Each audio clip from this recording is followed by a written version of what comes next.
this type of thinking that it cannot think the truth? Is this a way of thinking?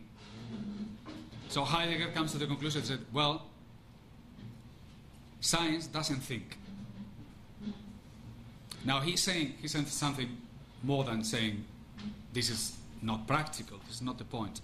The point is that he's saying this fashion of thinking has limitations. You can only make approximations.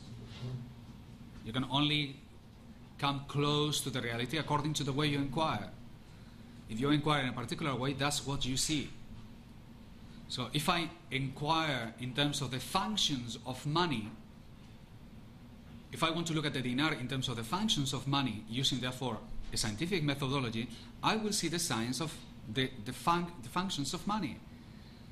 And I can come to the absolutely unique conclusion, categorically true, totally rational, that paper money is actually useful.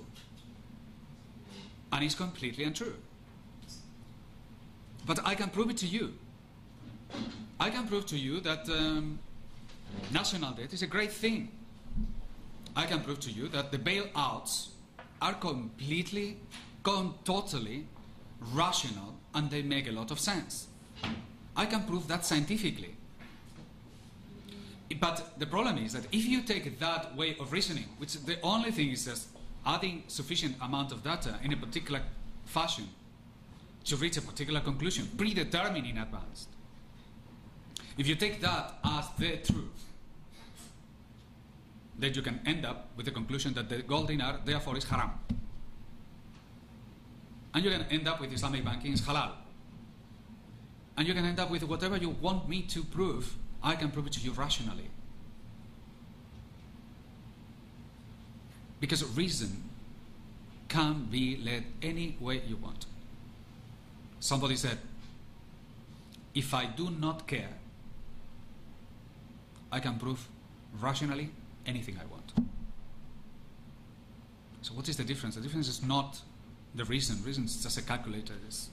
You put the data there, you get the conclusions you want. The important thing is what is in your heart. There are another faculties that matter most. And this is where taqwa comes into place. Now you have heard that the science of Islam, when we refer to deen, we refer to Islam, Iman, and Ihsan. Ihsan is that aspect of the deen that often it comes as most curious. It's something almost difficult to grasp. The definition is quite open to interpretation. Worship Allah as if you see Him. Although you do not see Him, you know that He is watching you. What does it mean? It means something very important. It means that you are not the observer, but you are the one being observed. You are not here judging, but you are the one being judged.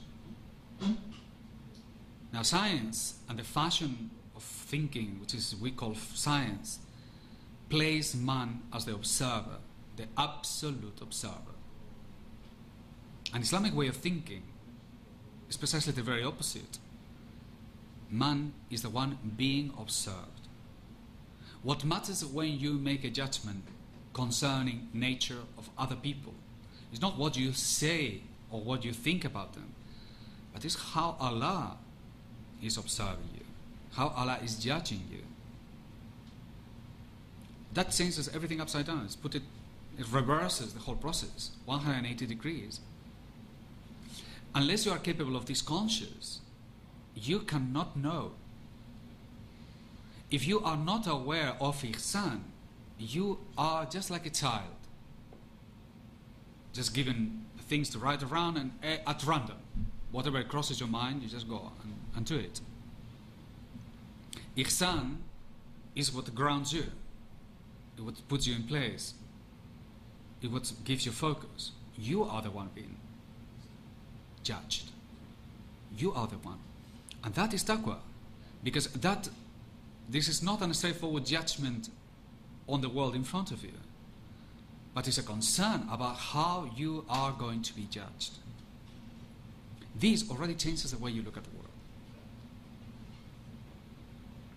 And that's why I'm saying, if you want to understand the gold dinar, if you want to understand any aspect of the deen, if you want to understand Allah or Islam or man, the fashion of thinking that we call science will not help you. It can lead you anywhere you want. And you are so proud because you have just made a PhD on the Islamization on futures. And you can go back home thinking how great and how great thinker I am. And you have done nothing but, just to give a calculator to my 8-year-old boy and start punching numbers there until he arrives to 66 or whatever he wants to. And then he said, look, I got it. Doesn't mean anything. And certainly doesn't give you knowledge.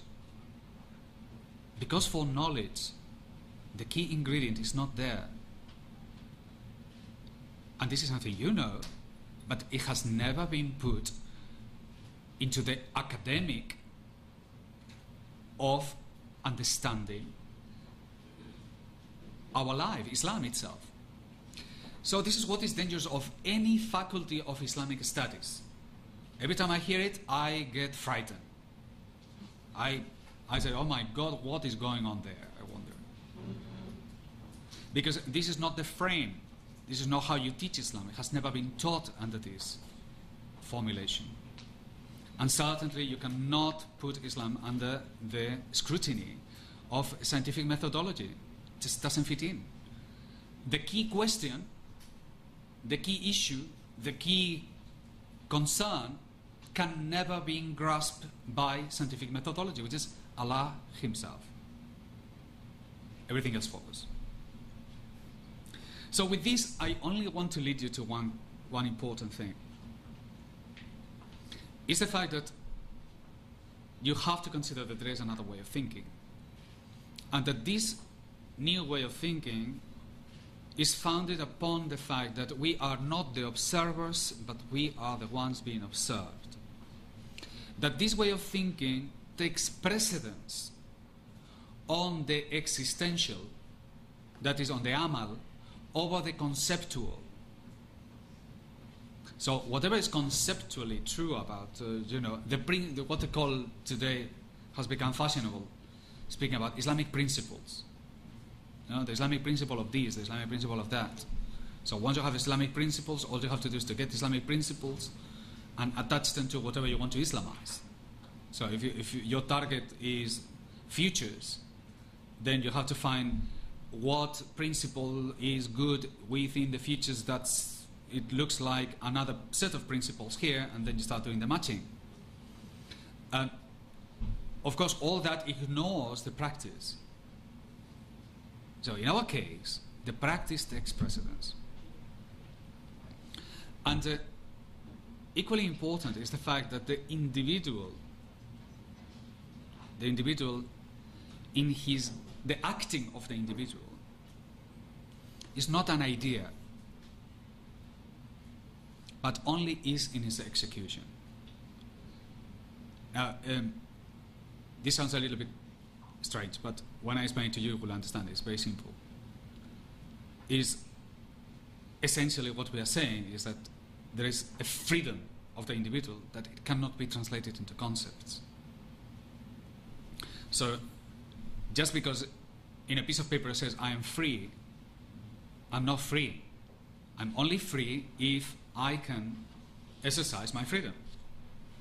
So if somebody comes and he says to me, but look, the ringgit is a great idea and it's actually practical and it makes a lot of sense.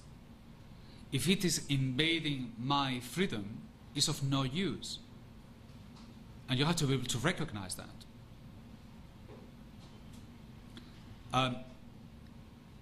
In few minutes, when we go into the context, I'm going to show you something relating to these issues that is going to make you more practical. And I will try to catch it up from there. Um,